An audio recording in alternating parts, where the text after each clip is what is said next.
You're listening to Murder, Not Murdering with Erin, and Autumn, a true crime podcast about murder and murdering. But we are not murderers.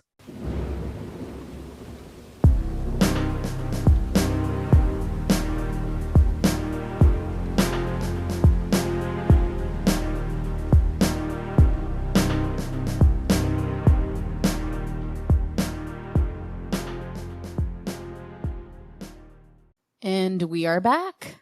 We are here together, but far apart. That's right. So I really got a lot of good feedback on Somerton Man, which was very long, and I apologize for that. But it was such a compelling story, and I wanted to get all the details right as it was, a pretty famous case. When they're famous cases, I always feel that extra pressure. It's a lot of pressure. It really everyone is. knows. And someone's going to be like, you forgot this. And it's like, I appreciate it. But at the same time, we only have so long. 100%. 100%. And we only get, about 30 minutes each, depending on stories and lengths and all of that. Yeah. We try to keep them around an hour long just because that's an easier time frame for a lot of people. Plus, you have to edit them, so I can't imagine if they were longer, how long you would spend. I feel like otherwise you and I would just sit and talk about murder for 6 hours. Yeah, probably. That's really all we talk about. We always are sending memes to each other. And yeah. Our whole life, this isn't new. No, none of it's new. Not even a little. No. We do talk about other things, though. Well, yes, yeah. Yeah. Mm-hmm. Not but solely murder. Well, yeah, okay. Just how to get rid of bodies. It's fine. No one needs to know these secrets, though. We have plans if we ever need to not do something. I do want to tell you that I've had a lot of good feedback on Murderful Friends, and several people very much enjoyed that bit at the end of our last episode. I don't even know where that came from. It just came out of my mouth. It's too funny. It's too funny. The first thing I did the next day was tag you in my Murderful Friend post. I know. I got a couple people, and I apologize. If you tag us again, I will repost on our Instagram. It was just a really busy week. So I wasn't on my phone very much. But I will be better at that. I'm pretty excited about my case tonight. Ooh, I'm intrigued. You're going to like mine. Yeah, you've been telling me that. Autumn's been teasing me and texting me that I was going to really like this one, and it's not about kids. It's not about kids, but it's good. Well, at least I think it's good. Speaking of kids, I went to a kid's birthday party recently, and with my small human. I wasn't just attending a child's party. Oh, I was about to be like, what? Yeah. And I was talking about the podcast with one of the parents, and they told me that while checking out their genealogy on Ancestry, they found out they were related to Harry Thaw and how he was in the trial of the century. So I wrote down some notes in my phone, and then I started researching, and that's my story that I'm going to be doing tonight. So I just want to do a quick shout out at the beginning of the episode and thank Josh for sharing this with me and his kind of horrific relative. Interesting. I'm excited. I love it. I love when people tell me about murders within either their family or someone they knew or a personal connection to it. It just makes it so much more I feel almost a little more invested in just having to make sure that I do a really good job. Yeah, I would feel the pressure. Yeah. No pressure, but I would feel it.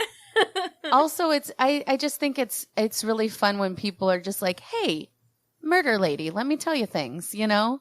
I get that a lot too. And I'm always like, you know what? I kind of like being that. Do you then? I do. I kind of like being the murder lady. Oh, yeah. That's what your neighbors call you too. I know. My neighbors, they must because I sit in the window and podcast. Yeah. Like the crazy lady with the microphone.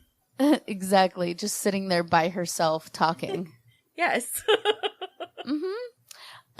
So I'm excited to hear this very interesting story that you claim that I'm going to love. You will, love. I know you will. All right. I am so ready. Okay. So I'm doing a story that basically takes place in Vegas because Dustin and I are taking our not-so-small human to Vegas for his 21st birthday in August. And I thought, that's right. Why not do a case from Vegas? I love it. It's kind of a famous case, but it's still really good. Not everyone knows it. Okay, don't fuck it up. I know. I mean, trust me, there's lots to fuck up, so buckle up. This is the case of Ted Binion. Lonnie Theodore Binion, who was known as Ted Binion, was born in Dallas, Texas on November 28th, 1943, to parents Benny Binion and Teddy Jane. He had an older brother, Jack, and 3 sisters, Becky, Brenda, and Barbara. Ted moved to very into the B's. Wait, and their last name is B, too. Binion. Mm-hmm. It's weird that the guys don't have B names, but all the girls did. Yeah, funny. Ted moved to Las Vegas, Nevada with his family in 1946 at the age of 3. Ted's father, Benny, was an American gambling icon, career criminal, and convicted murderer who established illegal gambling operations in the Dallas-Fort Worth, Texas area. I could do a whole other podcast on Benny, but today it's about Ted. Maybe next time. Maybe next time. I mean, honestly, his entire life is fascinating. While growing up, Ted had spent his summers at the family's Montana cattle ranch in Jordan, Montana. He worked with the ranch hands. In the early 1960s, Ted's father, Benny, sent his 3 grandsons, his daughter Barbara's sons, to work on the ranch. By the 1980s, Benny had 85,000 acres. The family sold all of the parcels in April of 1998 to John Hillenbrand.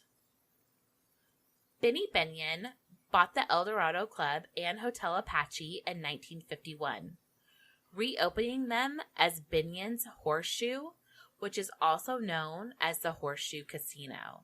Yeah. It was the first casino to offer comps to all gamblers, not just high rollers.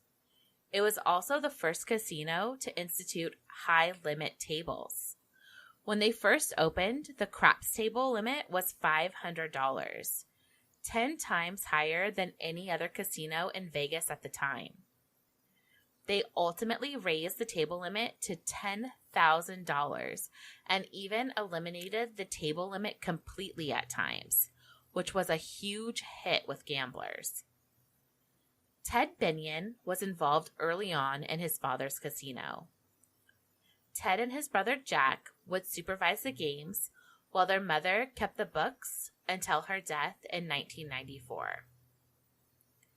In 1951, Benny Binion lost his gambling license and was sentenced to 5 years in 1953 at Leavenworth Federal Penitentiary, located in Leavenworth, Kansas, for tax evasion. In 1964, Benny Binion regained full control of the Horseshoe. He had previously sold his interests to cover the legal costs from defending himself in the tax evasion case. Only problem was that now that he was a convicted criminal, he could no longer hold a gambling license. Yeah. Jack, at the age of 23, became the president, and Ted, at the age of 21, became the casino manager, while they kept Benny on payroll and gave him the title of Director of Public Relations. Mm-hmm. So basically, they're keeping it in the family. Yeah, well, basically his dad was he's running it all. Yes, his dad was still running it, but not legally owning it, is what basically was going on. Mm-hmm. No one's been fooled there, guys. Yeah. No, I mean, it's the tale as old as time. Yes. In 1967, Ted was even the target of a failed kidnapping plot. The almost kidnapper was Marvin Shoemate, a cab driver and petty criminal. He was found shot in the chest and in the head at the base of Sunrise Mountain in Las Vegas. Over the next 30 years, Ted became the face of the horseshoe. He was seen during the peak evening hours, hosted the horseshoe poker tournaments, and loved living the life of a wealthy American gambling executive. And I'm sure. Right? And spent his time schmoozing with high-profile guests and flirting with beautiful women. An interesting fact is that they eventually turned the horseshoe poker tournament into the World Poker Tournament, which is still going on today, which is now hosted by Harris, which is kind of crazy to think that they were the ones that started that whole situation. Yeah, that's interesting. Mm-hmm. Ted was an avid reader of magazine and books and was very interested in history, specifically the American Civil War, and often watched the History Channel and Discovery Channel. He was also a math genius, easily able to calculate odds or the house take in gambling transactions in his head with no aid of a calculator. He was also known to be generous and helping people out of financial difficulties and dire straits. However, Ted had his demons. He was arrested in 1986 on drug trafficking charges, and he drew attention from authorities for his connection to organized crime and the crime figure Fat Herbie Blitzen. After his arrest, the Nevada Gaming Commission had their eye on him and watched his every move very carefully. Ted was married to a woman named Doris, and they had one daughter who they named Bonnie. Doris had briefly split from Ted in 1983 because of his addiction to heroin. Yikes. Yeah, not like a baby drug by any means. No. In March of 1995, Doris learned of an affair with a 25-year-old woman named Sandy Murphy. Ted had met her while Sandy was a topless dancer at Cheetah's, an adult nightclub, a Binion regular hangout. This was the last straw for Doris, and she and their daughter left Ted and moved to Texas. She filed for divorce shortly afterward. Less than a month after Ted met Sandy, he had moved her into his Palomino Lane home. In 1996, Ted was temporarily banned from his management role at the Horseshoe and was mandated to take regular drug tests. He was also banned from being on the casino property entirely. Oh, wow. Ted, right? Like, and this is his family business, which is like insane that you can get banned from that. But here we are. Yeah. Ted struggled with these provisions, and the Gaming Commission ordered a hair test that would reveal the history of his drug use. So Ted shaved off all of his body hair in an attempt to avoid the test. Wow, Ted. Yeah, right. Once the Gaming Commission learned of this, in May of 1997, his gaming license was suspended for violating the drug test agreement. Casino dealers had known when Ted was around because they could smell the odor of marijuana smoke whenever he was watching the floor from what they referred to as the eye in the sky. So, I mean, he's kind of known for just not following rules. Yeah, he doesn't care. No. His downward spiral continued into March 1998 when the Gaming Commission got wind that Ted was still associating with organized crime figure Fat Herbie Blitzen. They voted unanimously to permanently revoke Ted's gaming license. This made Ted Binion the first person to lose his license for violating a Nevada regulation that bans gaming licensees from associating with known criminals. Wow. I know. He was forced to sell his shares of the casino to his sister Becky. Located in the basement of the Horseshoe Casino was a floor-to-ceiling vault. This is where Ted kept his extensive silver collection. With Ted not being allowed on the casino property any longer and not allowed to associate with the family business ever again, he was forced to move his silver collection from the vault. After Ted lost his license, the family also sold the Montana ranch, and he became more and more involved with drugs, specifically marijuana, Xanax, and tar heroin, which he smoked, which is an important detail. Okay. On September 17th, 1998, on a small mattress on the floor of his Vegas home on Palomino Lane, the home he shared with his live-in girlfriend, Sandy Murphy, Ted Binion was found dead. Oh, I thought he was going to be a murderer. Mm-hmm. Empty pill bottles were found near his body and heroin paraphernalia in his bathroom. The scene had all the evidence of a typical accidental overdose or suicide.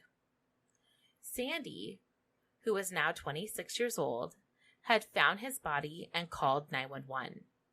She told authorities that he had been depressed because of the loss of his gambling license earlier that year in March.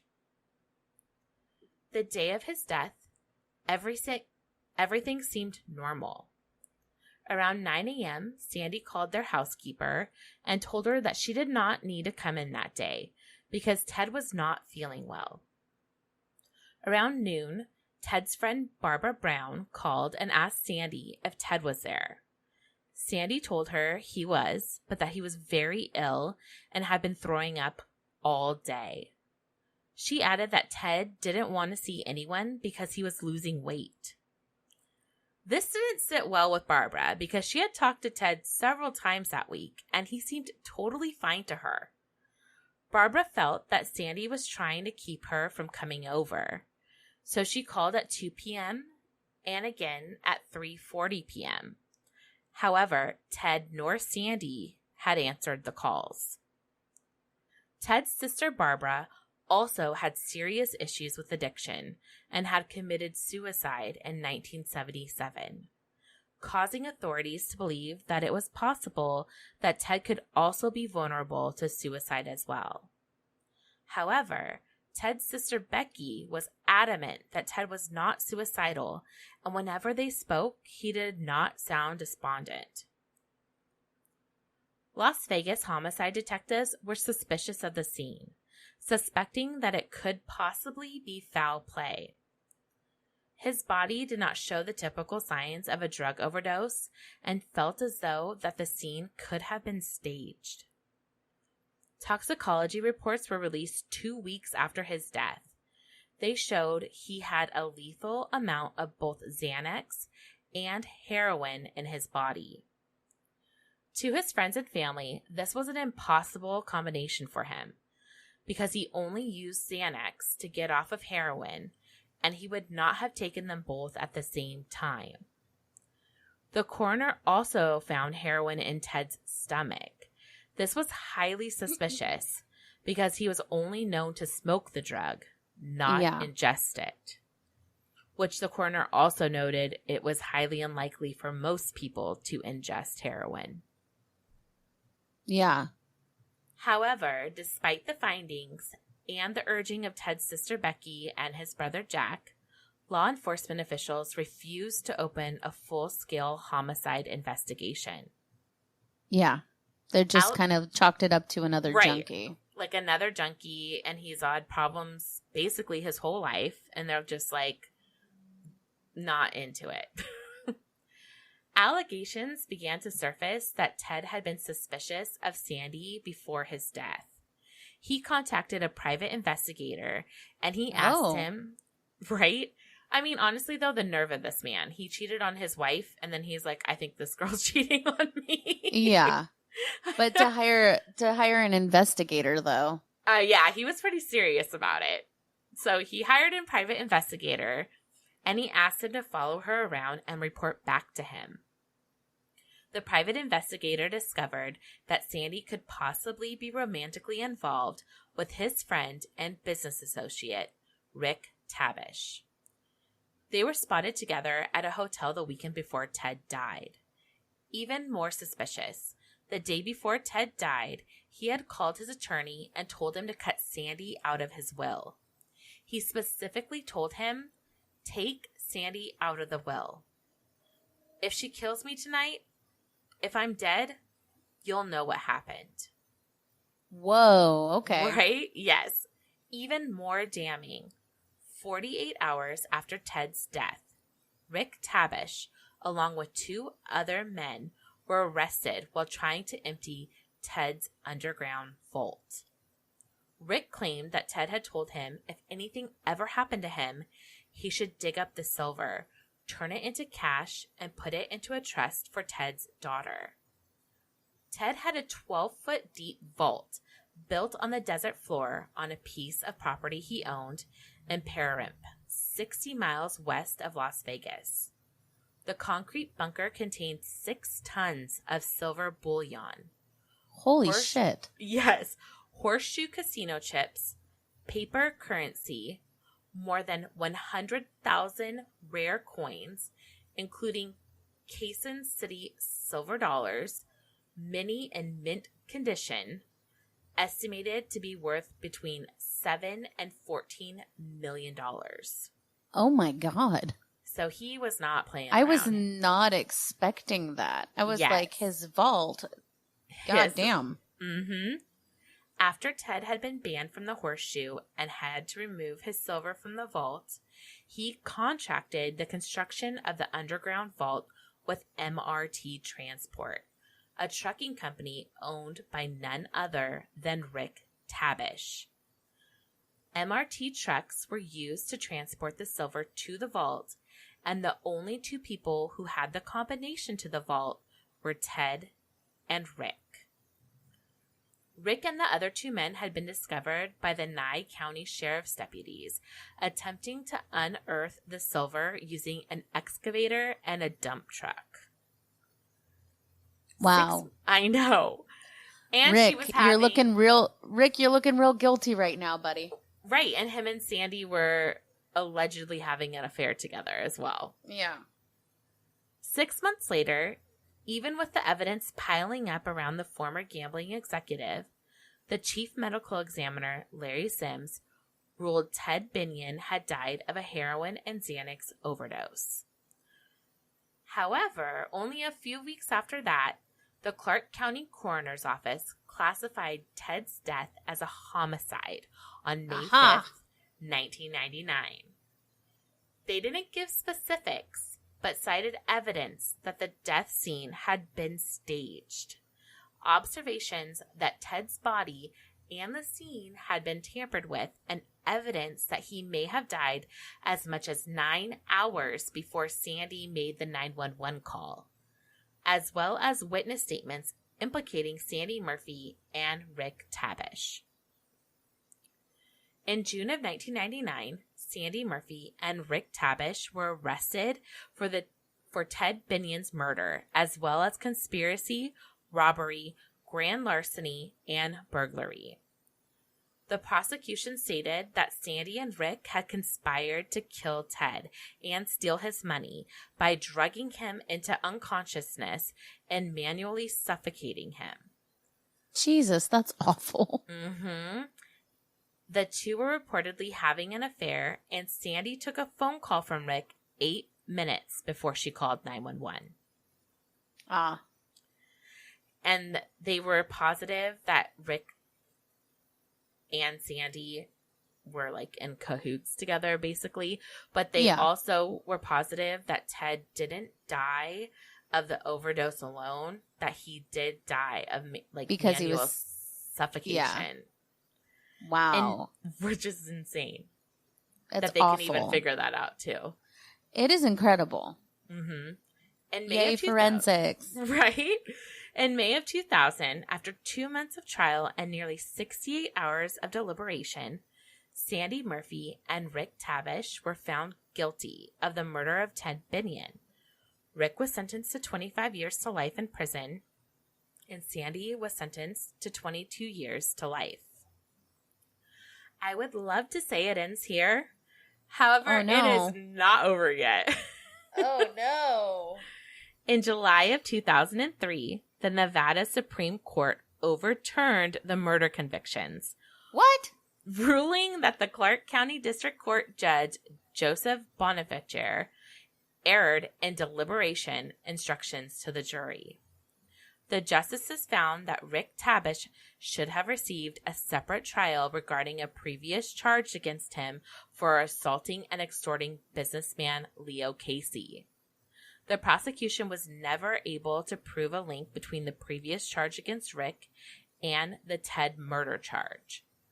The justices ruled that testimony regarding the previous charge had prejudiced the jury against both him and Sandy. They also ruled that the jurors should have been instructed to consider statements by Ted's estate attorney as statements as the attorney's mind and not fact. Rick and Sandy were granted a new trial, and the trial began on October 11th, 2004. This time around, they were both acquitted of murder, Oh, my God. but were convicted on lesser charges of burglary and grand larceny. Rick was also convicted for the use of a deadly weapon. Sandy was sentenced to time served and never had to return to prison. Rick was released from prison on May 18th, 2010. What? Didn't they both kind of admit that they suffocated him? They didn't admit to it, but the forensics was there. But because of apparently all of that. all of the legalities that were messed up, it just wasn't. That's frustrating. I know. So now she apparently she is married and living her best life, and her husband own a business together. And I'm really not sure what Rick is up to. Probably committing crimes still, because that's I would assume, a career criminal. But yeah, and I guess Bonnie, Ted's daughter, inherited a lot of the silver, but a lot of it is unclaimed still at the courthouse. What? I know. That fact alone blew my mind. Like, I'd be in there being like, give me that silver. Hey, I'll try some of those coins. What you got? Right? So I'm not sure why that is still there, but Weird. very weird. But my sources were Wikipedia, Unsolved Mysteries, Las Vegas Sun, Las Vegas Review Journal, The Guardian, Las Vegas Tribune, and KZ303. Wow, I did like that one. Isn't it? It was like twists and turns, and then it's like, You oh, sorry. know how I love it. I know. Then it's like, oh, sorry, they really aren't. They're acquitted now. It's like, wait, what? That's crazy. I know. I was not expecting that. No, I can't believe that. I was blown away because I remember watching this before that they were arrested, and it was an Unsolved Mysteries show. They hadn't figured out who had did it, and there was no charges brought against them at the time of the airing. So then I was researching it, and I'm like, wait a second, they did actually convict them, and then they got acquitted, and now no one is convicted. It was just so strange. Even though it's still ruled a homicide. Right. It was a homicide, It's and clearly they were behind it. I'm sorry, but I know they were acquitted, it's but so obvious. It's so obvious. That's bonkers. I know. So wow. So awesome. I loved it, though. I was like, twists and turns, and this is so fun. No, those are my favorites. Those are always my favorites. I love a roller coaster. Me too. All right. Well, we're going to take a quick break, and then we will be back in just a few minutes with my case. And we are back. I really loved that one. That was a really good one. And Autumn. I mean, as murder goes, it was more of not a very sad one, more of like a, oh my gosh. Yeah. Mine's a little more story driven than it is about the actual act of murder. So kind of similar in that way. All right. I'm going to be telling the story of Harry Thaw. And like I said, I was given this as a gift at a child's birthday party. I'm going to do a very quick disclaimer, though, This case does deal with sexual assault, domestic violence, and mental illness. But it also has a love triangle, Madison Square Garden, and murder. Murder. Murder. I'd like to say that this story starts out with Harry Thaw, or even the man that he murdered, Stanford White. But this case is really about a polarizing woman named Evelyn Nesbit. When Evelyn was young, her father died. Her mother was a seamstress and struggled to support the family.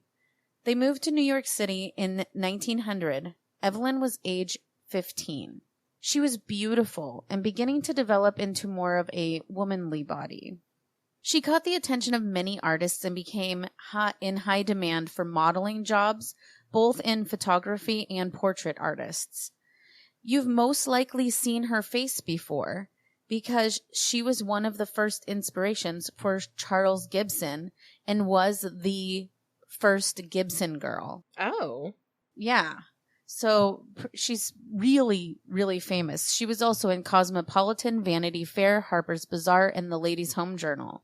Evelyn Nesbit became America's first genuine pinup girl and is also known as the first supermodel. In May 1901, she accepted a role as a chorus girl in Broadway's most popular musical of the day, Florodora.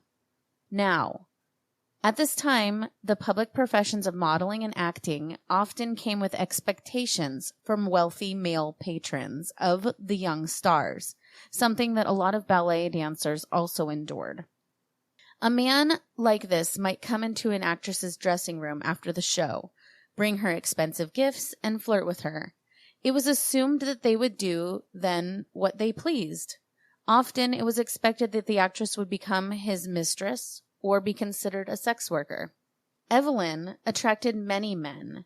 In that time, she met Stanford White, easily one of New York City's most famous architects, who designed many of the most famous landmarks, from the Washington Memorial Arch to Bowery Savings Bank, also the Gould Library at NYU, and most notable, he designed Madison Square Garden.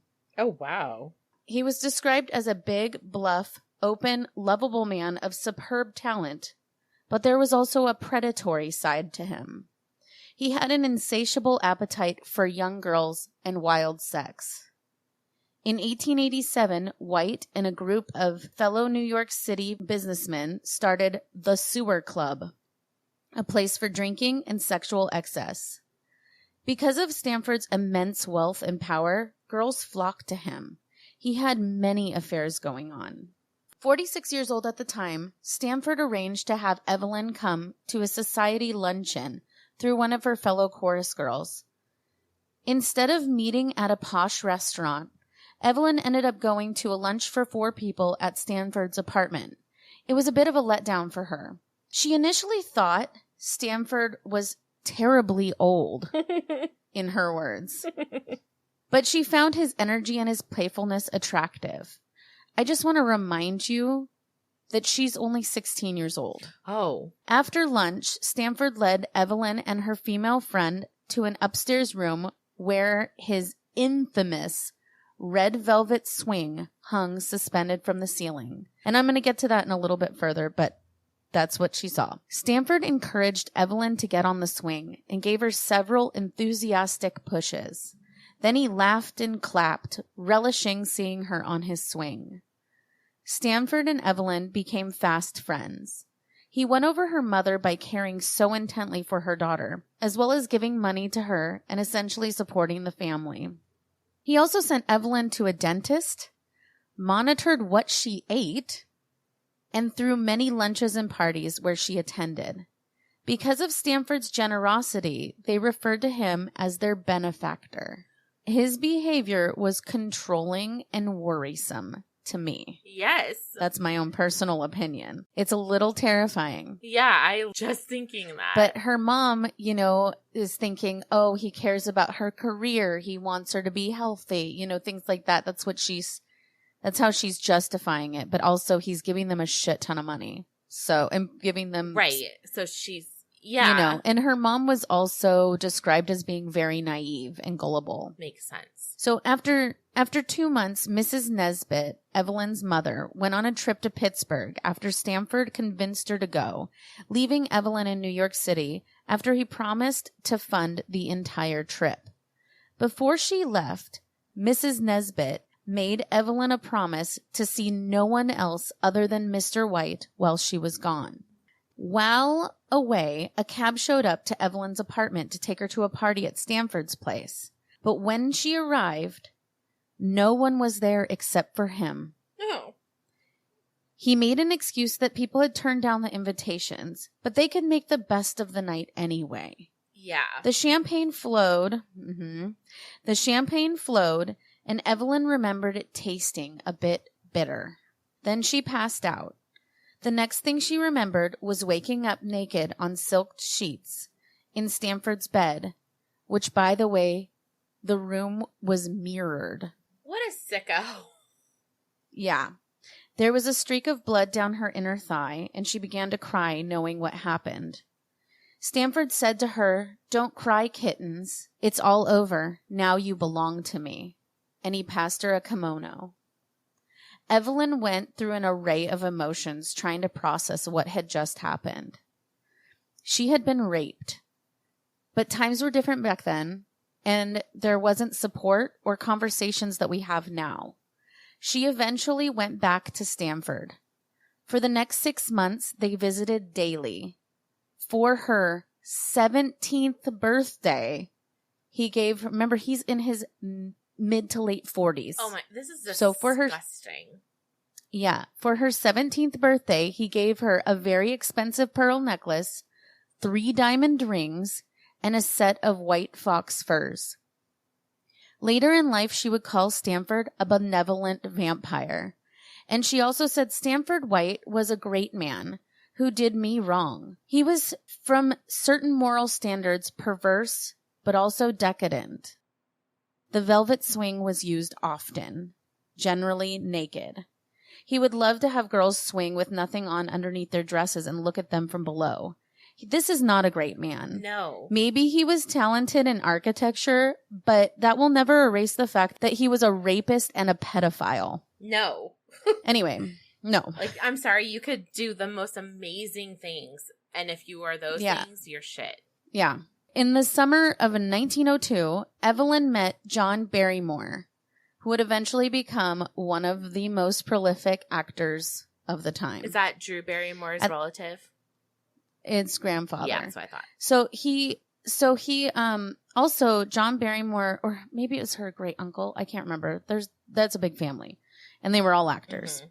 But at the time, he was young and like a skinny kind of nerdy guy at the time. He wasn't John Barrymore yet. But they did meet at one of Stanford's parties in the tower atop Madison Square Garden. Stanford left for a 2-week fishing trip, and Evelyn and John became closer. Their new love was squashed, though, when Mrs. Nesbitt found out about it, and she urged Stanford to intervene, which is actually really sad because it kind of sounds like it was a chance for her to be in love with someone, and someone her own age. Mm-hmm. Evelyn was now starring in the show Wild Rose. She had a new admirer. Enter Mr. Monroe. He was one of the many men that attended her shows, except he went to over 40 of them and showered her with extravagant gifts. He asked her for dates, but she would politely decline. Mr. Monroe was not going to give up. In 1902, he finally got her to come on a date. She met him at high tea, and he revealed that he was actually none other than the millionaire Harry Thaw. Evelyn was not impressed by the ruse. Nevertheless, he persisted. Of course he did. A quick backstory of Harry Thaw was that he was born on February 12th, 1871, to Pittsburgh coal and railroad baron William Thaw Sr. and his second wife, Mary Copley. Harry was a very difficult child and was known to talk in baby talk, which apparently he also carried on in certain situations as an adult. Interesting. Gross. Gross. Yeah. He was also violent with their servants as a child for the rest of his life, really. His mother was also known to be very abusive with the staff. At school, he was described as an unintelligent troublemaker. He used his name and status to get into Harvard, though. So that's a thing. He bragged that he studied poker in Harvard. And he rarely attended classes. He reportedly lit cigars with $100 bills, went on long drinking binges, attended cockfights, and spent much of his time romancing young women. In 1894, he chased a cab driver down on a Cambridge street with a shotgun, believing that he had been cheated out of 10 cents in change. Wow. He claimed that the shotgun was unloaded. Harry was ultimately expelled from Harvard for immoral practices, as well as intimidating and threatening students and teachers. His expulsion was immediate. In fact, he was given only 3 hours to pack up and move the fuck out of there. Wow. His father, his father thought that he would teach him a real lesson, and he brought his allowance down to only $2,500 a month. Now, to put this in perspective, the average working man earned $500 a year at that time. Wow. Yeah. His father died in 1893, leaving his 22-year-old son $3 million in his will. Upon the death of her husband, his mother increased his allowance up to $8,000 monthly, enabling him to indulge his every whim and gratify his sadistic sexual impulses. He would receive this monthly income for the next 18 years, and he was the heir to a fortune estimated at somewhere around $40 million in that time. Wow. His mother had a team of lawyers that would go around and clean up after Harry. They were the damage control. Monetary payoffs happened all the time. One notorious example occurred when in Harry's London hotel room, where he had devised a lure for an unsuspecting bellboy, whom Harry had restrained naked in a bathtub, brutalizing him with beatings of a riding whip. Harry paid $5,000 to keep the incident quiet. He would throw lavish parties and was known for doing a lot of these payoffs to bordellos, as he was very partial to bondage and whippings. He had been described as a manipulative sociopath. He was also very much obsessed with Stanford White. He loathed him. Harry believed that Stanford had kept him out of all of the social clubs that he was denied joining. They ran in a lot of similar circles and both enjoyed wild sexcapades.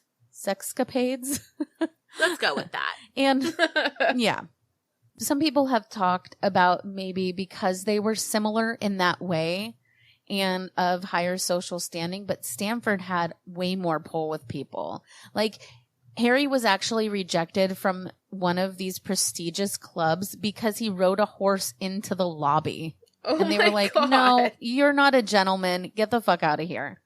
So I don't really think that that had anything to do with Stanford, but maybe he had a little something. I don't know. After Harry's expulsion from Harvard, he also picked up a new habit, which were speedballs. And if you don't know, that's a mixture of heroin and cocaine, and he would regularly inject himself. He was also partial to using laudanum, which is a tincture made from opium. And all of this only fueled the fact that he was already unstable. When Evelyn met Harry, Stanford warned her to stay away from him. But then in April of 1903, while nearing the end of her term at boarding school, because remember that she's a young girl, Evelyn developed acute appendicitis requiring life-saving surgery. Harry rushed to her hospital room and kissed Evelyn's shaking hand. During the operation, Harry and Mrs. Nesbit discussed Evelyn's future. A few months later, in what Evelyn would call the worst mistake of her life, she and her mother and Harry Thaw sailed from New York on an extended vacation in Europe. He isolated her from her mom after instigating fights between them, and her mom left and sailed back to the United States. He very much calculated everything. He had pretended that this vacation was going to be a place for her to kind of recuperate, and it would be so good for her. But instead, he kept up all these things that she had to do every day. They were going to parties, and he was very erratic. And so it actually weakened her, and he kind of wanted that. Wow. So that he could keep being controlling. This poor girl. I know. Oh, it gets way worse. In Paris, Harry convinced Evelyn to tell him about the champagne-filled encounter with Stanford White. Evelyn was distraught, recounting the night of her rape and the loss of her virginity. Evelyn stayed with Harry, and they rented a castle in Austria. On the first night in the castle, asleep in her bedroom, Evelyn was suddenly awakened by a bug-eyed, seething, and startlingly naked Harry. Oh my God. He threw her coverings aside and began lashing her legs with a leather riding crop. Harry then tore the nightgown off of Evelyn and proceeded to rape her, screaming about Stanford White. Harry treated her like this for a while, but then would become teary and apologizing. On the trip, he begged her to marry him. She said absolutely not. Oh, good. Nope. When they got back, Harry pursued her for 2 more years and eventually won over her mother, and they were married on April 5th, 1905, in a private ceremony. What? So, yeah. The couple moved to Pittsburgh to the Thaw mansion, where Evelyn saw more of Harry's bad behavior and his mother's inability to ever make her son pay for anything he did. In the spring of 1906, Evelyn and Harry planned a trip to England on a luxury liner. They decided to spend a week in New York City before their departure. Around 6 o'clock on June 25th, Evelyn left her suite in the Lorraine Hotel on Fifth Avenue, and she met Harry at a nearby bar. He had put 3 drinks under his belt already and paid a $3 bar tab with a $100 bill. Then the couple headed off to Café Martin. In the course of a dinner at Café Martin they shared with 2 friends, Evelyn was startled to see none other than Stanford White, accompanied by his son, walk into the restaurant. No. In spite of the near record heat of the day, Evelyn recalled that later she went cold with fear for her husband's reaction if he were to spot the architect. Sensing a change in his wife's mood, Harry asked Evelyn if anything was wrong. She scribbled on a note, "The bee was here but has left." After reading the note, Harry kept his emotions surprisingly well in check. It seemed to Evelyn that he was fine until after dinner, when he retrieved his straw hat from the cloakroom attendant. Harry then slammed the hat onto his head with such force that it cracked the brim. After they left the restaurant, Harry announced that he had bought 2 tickets to a new musical. It was playing at Madison Square Garden's new open-air rooftop theater. Sometime during the show, Harry had learned that Stanford White had planned to catch part of the show. Later, witnesses reported seeing Harry pacing around the rear of the theater like a caged tiger. Harry was wearing a tuxedo coat, which was unusual because it was extremely hot temperatures out. He was asked several times if he wanted to remove it, and he said no. Shortly before 11 o'clock, the show was approaching its conclusion. Stanford White took his customary seat, a small table 5 rows from the stage. It took Harry a few minutes to become aware that his arch enemy had entered. But once he did, he stood up with a dazed look in his eyes. Evelyn suggested that they leave, and they began to head towards the elevator. As Evelyn conversed briefly with a friend, Harry slipped away. A line of chorus girls sang, "I could love 1,000 girls." Then the audience heard a burst of gunfire, followed quickly by 2 more shots. Evelyn knew immediately what had happened. "He shot him," she cried. Stanford White was slumped over on the table. Harry Thaw shouted in triumph. "I did it because he ruined my wife. He had it coming to him. He took advantage of a girl, then deserted her." Stanford had been shot twice in the head and once in the shoulder. The first shot was fired from a distance of about 12 feet. After Harry had made a beeline to Stanford's table, he then pulled out a revolver from his coat, and the second and third shots came from a closer range, perhaps 2 to 3 feet away. He was shot so close in the face that the majority of his face was actually blown away, and he had soot all over his face from the gunshot powder. Oh my God. Which is really gross and awful, but there we it's are. part of it. Yes. Yeah. Some of the members of the audience screamed, and others rushed out of the exit.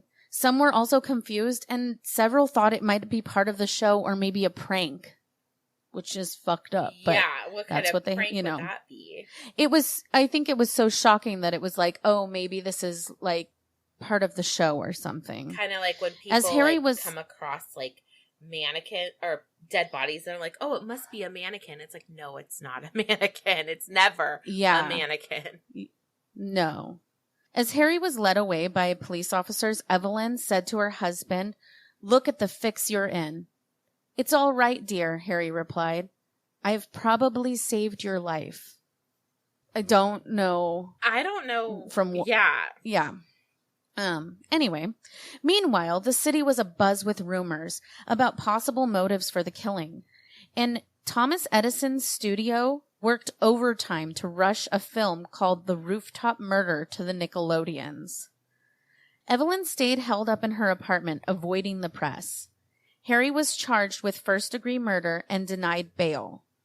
His jail cell was outfitted with a large brass bed frame and all his own tailored clothes, and he dined on meals catered for him by Delmonico's restaurant. No.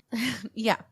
The jail's doctor was also induced to allow Harry a daily ration of champagne and wine. Are you kidding me right now? No. Mm-mm. In his jail cell in the following days after his arrest, it was reported that Harry had heard heavenly voices of young girls calling to him, which he interpreted as a sign of divine approval of what he had done. Oh my He apparently God. was in a very good mood also. I'm sure he was. The main issue with this case, well, I mean, yeah, he's like basically staying in a hotel. Right. The main issue with this case was the question of premeditation. At the outset, the district attorney, William Travers Jerome, preferred not to take the case to trial by having Harry declared legally insane. Harry's mother, however, was adamant that her son not be stigmatized by the clinical insanity. She pressed for the defense to follow a compromised strategy, one of temporary insanity. In Harry's case, they came up with a plan to dramatize this as a uniquely American phenomenon. It was called dementia Americana. This catchphrase encompassed the male prerogative to revenge any woman whose sacred chastity had been violated. In essence, murder motivated by a circumstance that was the act of a man who was justifiably unbalanced. So he was not okay because he was so upset about what had happened to her by being raped by Stanford White. And so they're like, yeah, he was temporarily like lost his mind, but it was because of that. So it's fine, right? No. No. There were 2 trials. The first one was thrown out due to an unusual amount of publicity that the case had received. Remember, this is the trial of the century. It was ordered that the jury members were sequestered for the first time in history of the American jurisprudence. That such a restriction had been ordered, so they've never sequestered anyone before. The trial proceedings began on January 23rd, 1907. The jury went into deliberation on April 11th. After 47 hours, 12 jurors emerged deadlocked because they believed that he was temporarily insane from his dementia Americana. I mean, this is bonkers. I know. I'm like, what in the actual hell?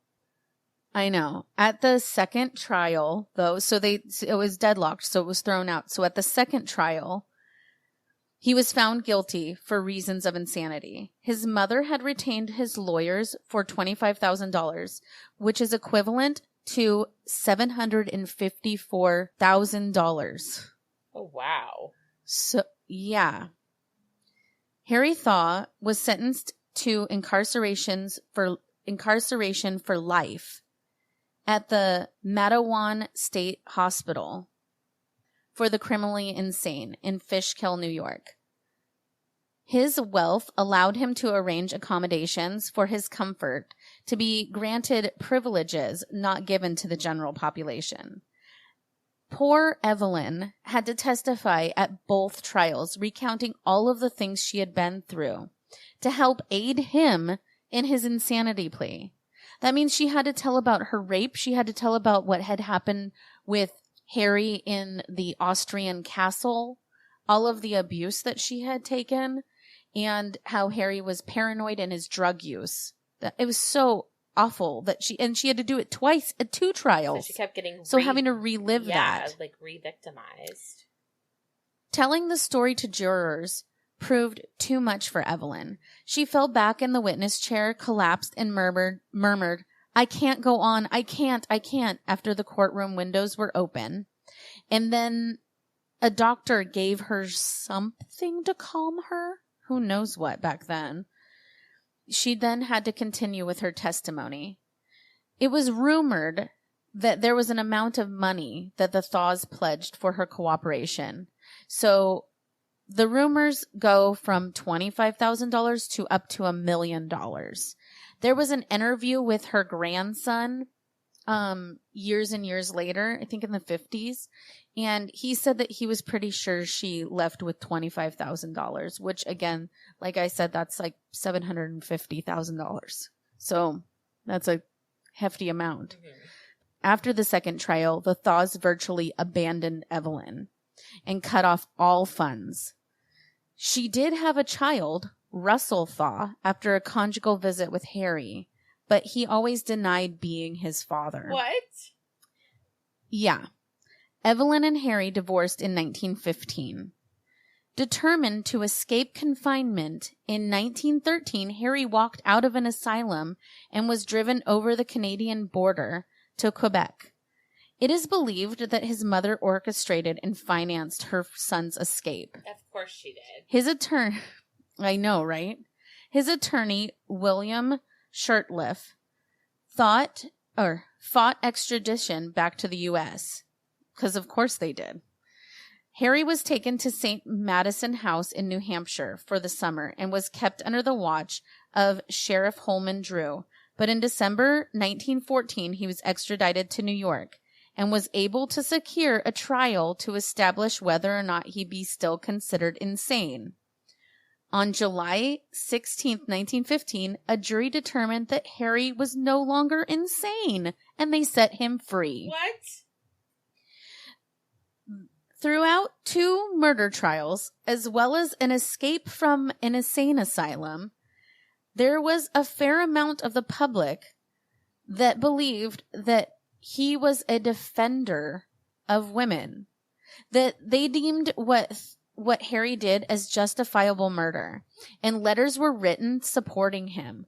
They called him the defender of American womanhood, which is fucking gross because you got to remember she was 16 when they met. Right. So he was a pedophile. Yes. Anyway, in 1916, Harry was charged with the kidnapping, beating, and sexual assault of a 19-year-old Frederick Gump of Kansas City, Missouri. He was an acquaintance. He had an acquaintance with Gump over someone that he had dated in around December 1915, and Harry worked to gain the trust of the Gump family. He had enticed Gump to come to New York under the pretense of underwriting the teenager's enrollment at Carnegie Institute. Upon his arrival, Gump was confronted by Harry, armed with a short, stocky whip, and he was rushing to him. After the assault, Harry fled to Philadelphia with police in pursuit. When apprehended, he was found to have attempted suicide by slashing his own throat. Found insane, he was confined to an asylum in Philadelphia, where he was held under tight security. he was ultimately judged sane and regained his freedom again in April 1924. Oh, hell no. It was reported that Harry's mother paid off the Gump family handsomely. Of course she did. This woman is going around covering up all of her son's bad behavior. This guy, though, he's like, okay, I'm better now. Let me out. I'll go do what I want. Well, it's because he had money. That is the only reason they kept That is the only reason. doing this for him. And that he was a white man. And that his mommy would clean up his messes. Exactly. In 1924, Thaw purchased a historic home in Clearbrook, Virginia. While living there, he integrated himself with the locals and joined the fire company and even marched in local parades in his fireman's uniform. Oh my. Yeah. No. In 1926, he published a book of memoirs titled The Traitor, written to vindicate the murder that he had made on Stanford White. He never regretted what he had done, and 20 years after taking White's life, he said, under the same circumstances, I'd kill him tomorrow. Oh my. Oh my. In 1944, Harry sold the mansion and moved to Florida. Harry Thaw died of a heart attack in Miami, Florida on February 22nd, 1947, 10 days after his 76th birthday. At the time of his death, Harry left an estate with an estimated value of $1 million, which would be equivalent to $12 million as of today. In his will, he left Evelyn $10,000, which would be about $121,000 now, which was about 1% of his net worth. He was buried in Pittsburgh. After her divorce from Harry, Evelyn married her dance partner, Jack Clifford, but that marriage would prove to be short-lived. She never remarried. In 1955, a film titled The Girl in the Red Velvet Swing, starring Joan Collins as Evelyn Nesbit, rekindled interest in the Nesbit, White, and Thaw story. But interest in this sordid tale has still continued, and Nesbit's lost memoirs were found. They were republished in 2006 under the title Tragic Beauty, The Lost 1914 Memoirs of Evelyn Nesbit, based on a 1914 book. Also, Nesbit wrote another memoir in 1934. At the time of the movie's release, Evelyn Nesbit was living quietly at 74 years old as a sculptor in Los Angeles. Evelyn died in 1967 of natural causes. According to her grandson, she lived a bohemian lifestyle in which the prying eyes of the world were ignored. The first Gibson girl, the woman who has been described as the world's first supermodel, finally found peace after having been a victim and a tabloid topic for decades. My sources were Wikipedia, Murderpedia, Town & Country Magazine, the New York Times Archives, Historical Crime Detective, and allthingsinteresting.com. I am so sad for her. I know. It's absolutely awful. It's so fucked up. It's so fucked up, and it's really sad. And, you know, I am glad that it seems like once she left all of that she just became this sculptor and spent her time teaching art classes. And, you know, hopefully that means that she did find some sort of peace. That's why I was like, this story's not even about either of these men. It's about this woman who was caught up in the middle of all of it. And she was so young. She was a child, let's be honest here. Yes. You know, she was 15 when she moved to New York, and all of these artists and people were photographing her and and the pictures that they took of her were pretty suggestive, you know, and she was stunningly beautiful. I mean, she is the Gibson girl. There'll be pictures posted on her Instagram page, so do look out for that. But you can see she was just stunningly beautiful, and it sounds like she was very captivating too. But you think about things in a way that people did get married a lot younger back then. People did, you know, do things very differently. So I think that there's some of that, but these men were way too old for her. And it's just really, it's really sad that she ended up becoming a victim of abuse over and over and over again. Mm-hmm. You know, and that's all she knew. I mean, between Stanford White, who also, I mean, like I said, she lost her father early. I think there was a little bit of a father figure thing going on there as well. It's just really sad, her circumstances, but thank God she found a way out of it all in the end. I just wanna like hug her. I know, me too. And I feel so sorry that my friend was related to this sociopath. No kidding. Jesus, poor guy.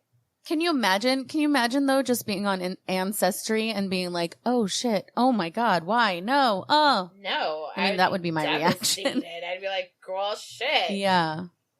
I know. So far in my family tree, I have not found any murderers yet.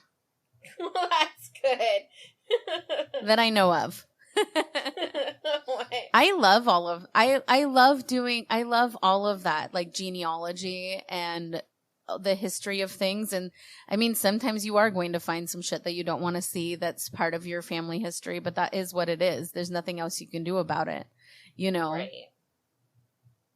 But it's crazy. I mean, it's amazing. That's kind of, I mean, our first episode of this podcast was the murder of Josh's great grandfather, you know? So you never know what you're going to find in your history.